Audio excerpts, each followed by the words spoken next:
It's a known fact that muscles don't grow while you're working out. They grow when you're resting.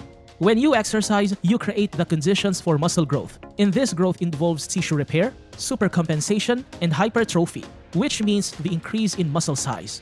The exact amount of time it takes for this growth to happen is still a subject of debate. One commonly recommended training program is the classic 3-day split. In this approach, you divide your body into 3 parts, and you train different muscle groups on 3 separate days each week. While you work on some muscle groups, others get a chance to recover. Typically, with this 3-day split, each muscle group gets about a week to recover before you work on it again. Whether this is enough recovery time depends on various factors, including your body's ability to recover, the intensity of your workouts, and your overall physical and mental well-being, including factors like sleep quality and your emotional state. Here's how it works. When you go to the gym, you break down some of your muscles during your workout. Afterward, your body starts the process of muscle synthesis and hypertrophy, and then you take a break to rest.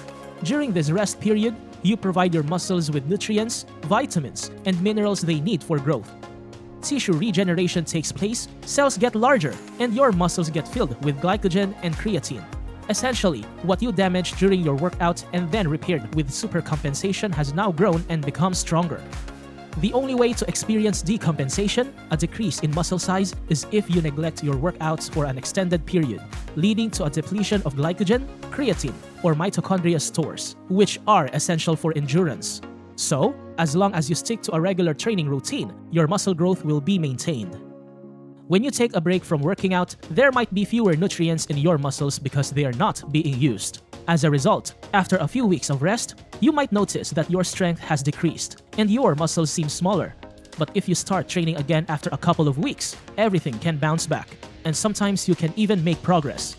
This periodic rest is actually beneficial because it allows your body to fully recover and regenerate all its tissues, including the endocrine and immune systems, which can get stressed from constant training. Your dry muscle fiber, which is the lean muscle tissue, won't disappear even if you take a few months off from exercising. So, there's no need to worry about losing dry muscle mass.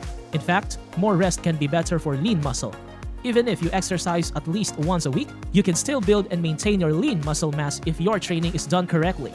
However, to make significant progress, you need to pay attention to the supercompensation of glycogen and creatine in your muscle cells.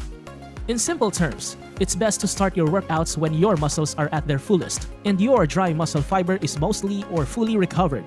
This timing can vary from person to person. Some can achieve supercompensation by training 3 times a week in a classic split routine, while others with slower recovery abilities might need more time. If you push your muscles to work before they are fully recovered, you won't get the best results. To solve this issue, you can reduce the intensity of your workouts or the number of workouts per week. For instance, if you used to train 3 days a week, you can reduce it to 2 workouts a week without changing the muscle groups you're working on. For example, you can train your back on Monday, legs on Thursday, and chest on the following Monday, and so on. If your physical workload outside the gym is high, you can even minimize your training further, perhaps working out twice a week with a few exercises for legs, back, and chest in each session. In this situation, you should only do 1 set where you work your muscles to the point of failure in each exercise, except for the warm-up sets. These are just some small tips to keep in mind. The thing to remember is that muscle recovery happens at different rates for different people. It's important for you to figure out for yourself how quickly it takes your muscles to recover. By the way, make sure to check out other videos on my channel. You'll find links on the screen right now. See you soon!